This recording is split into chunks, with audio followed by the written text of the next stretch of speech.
इसके बारे में क्या रिएक्शन? देखिए, मैं कहता हूं कि जो उनका बयान है ये हिंदुस्तान के करोड़ों अरबों गरीब आदमियों का अपमान है।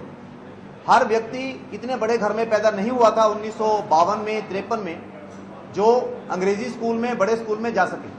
जो बड़े घरों में पैदा हुए, मुझे उनके भाग्य से कोई किसी किस्म का गिला शिकवा नहीं है, पर मैं एक साधारण परिवार में पैदा हुआ, गरीब परिवार में पैदा हुआ, और ये बात बिल्कुल सच है कि जिस स्कूल में मैं जाता था उसकी फीस 2 आने 4 आने 6 आने होती होगी।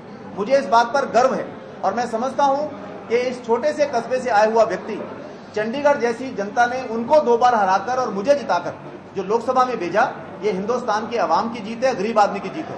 और मैं उनसे निवेदन करना चाहता हूं कि पैसे का अहंकार, सत्ता का अहंकार, उनमें उनको मुबारक हो, पर गरीब आदमी का अपमान ना करें।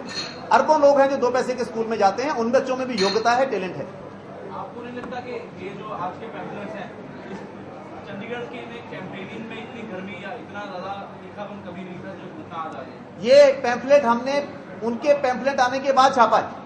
मुझे काश आपको उनका पैम्फलेट मिल गया होता जो उन्होंने लाखों की तादाद में छापा। जब वो 4 दिन से 5 दिन से मेरे खिलाफ चरित्र हनन का अभियान चलाए हुए थे, उसके जवाब में हमने दिया है।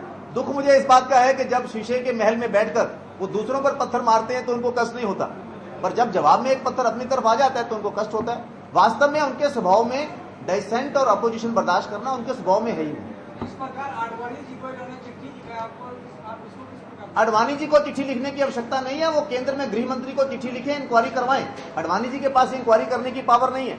अगर सीबीआई की इंक्वायरी गवर्नर के खिलाफ, प्रशासन के खिलाफ डिमांड कर सकते हैं तो इसमें क्यों नहीं डिमांड कर रहे? I am ready for the inquiry, we will prove all the allegation if there is any.